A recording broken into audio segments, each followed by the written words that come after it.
नमस्कार साथियों, हिंदी पीडिया चैनल में आपका एक बार फिर से अभिनंदन। आज हम सभी आज की वीडियो में महत्वपूर्ण जीवनी और जीवनी कार्य के बारे में बात करेंगे।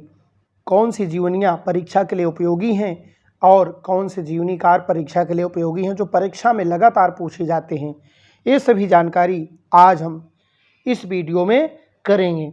इसी के साथ आत्मकथा और आत्मकथा लेखक के बारे में जानेंगे जो परीक्षा उपयोगी आत्मकथा और आत्मकथा लेखक हैं।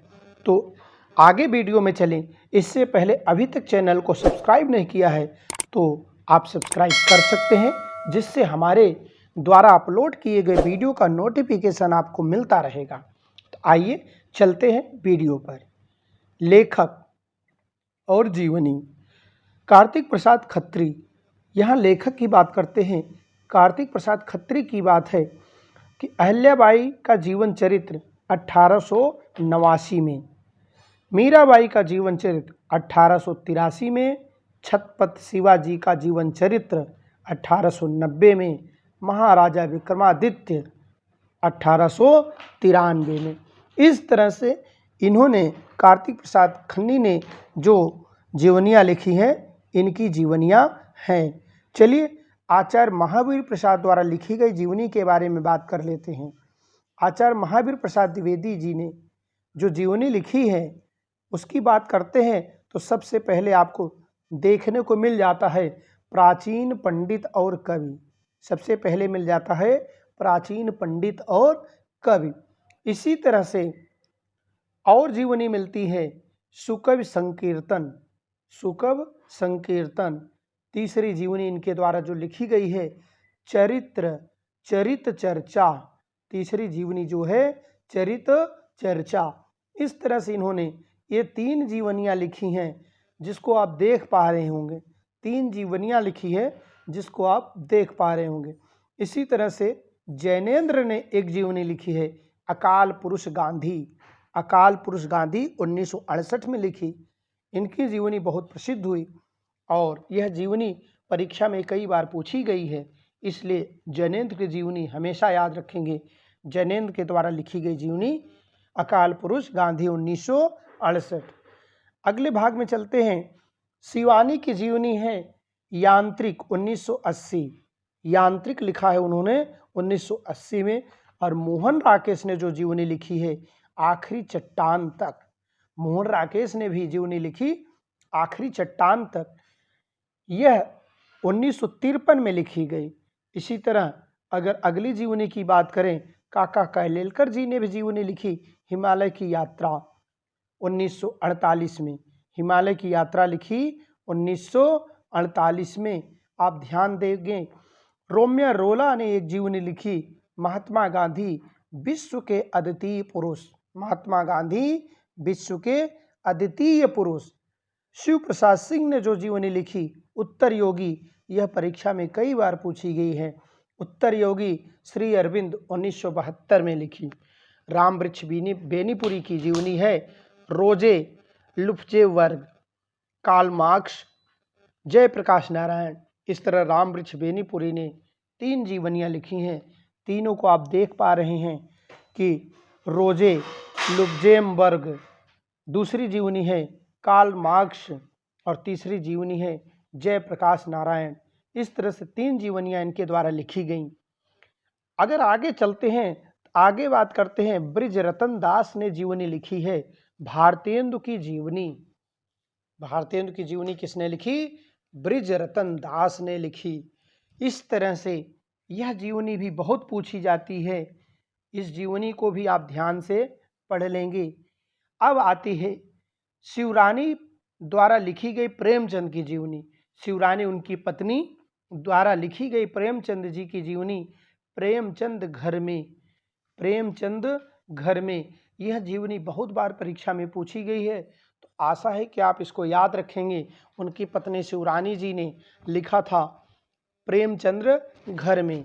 उनके बेटे अमृत राय ने भी जीवनी लिखी। उनके बेटे अमृत राय ने जो जीवनी लिखी है वह है कलम का सिपाही 1962 में। उनके बेटे ने अमृत राय ने लिखी कलम का सिपाही 1962 में।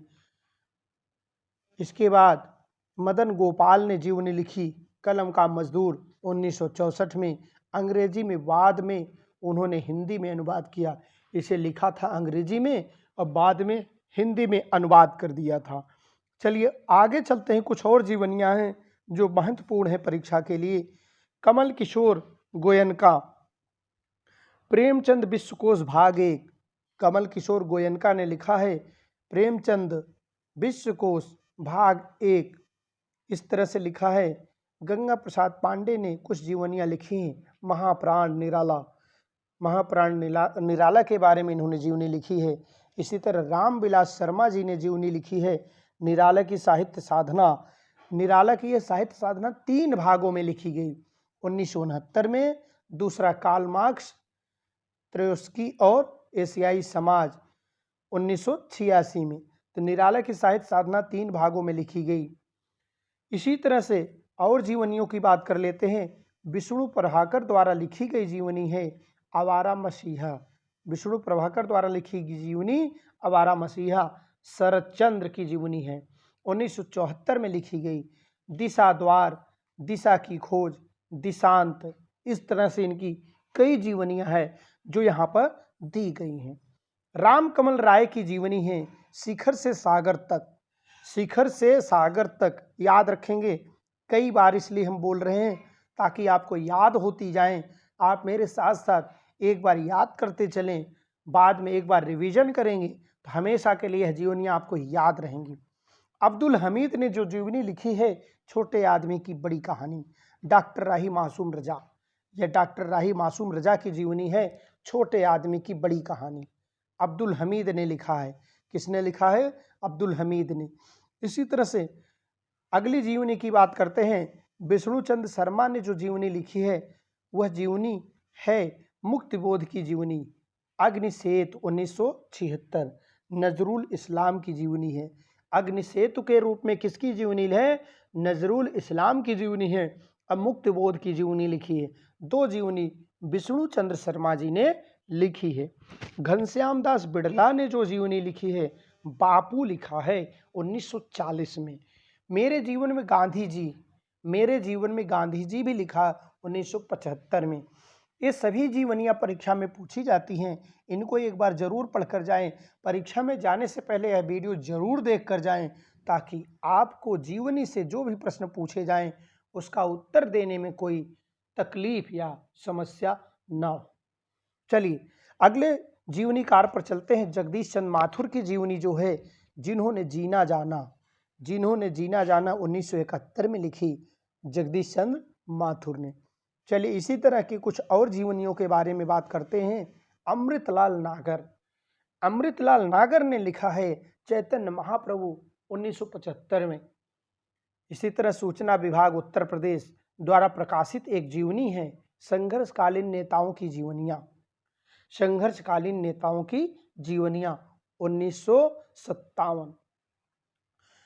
संपूर्णानंद द्वारा जो जीवनी लिखी गई, संपूर्णानंद द्वारा जो जीवनी लिखी गई धर्मवीर गांधी 1914 में लिखी गई, धर्मवीर गांधी 1914 में। इस तरह से रामचंद्र वर्मा द्वारा लिखी गई जीवनी है महात्मा गांधी 1919 में। 1919 में रामचंद्र वर्मा द्वारा लिखी गई महात्मा गांधी।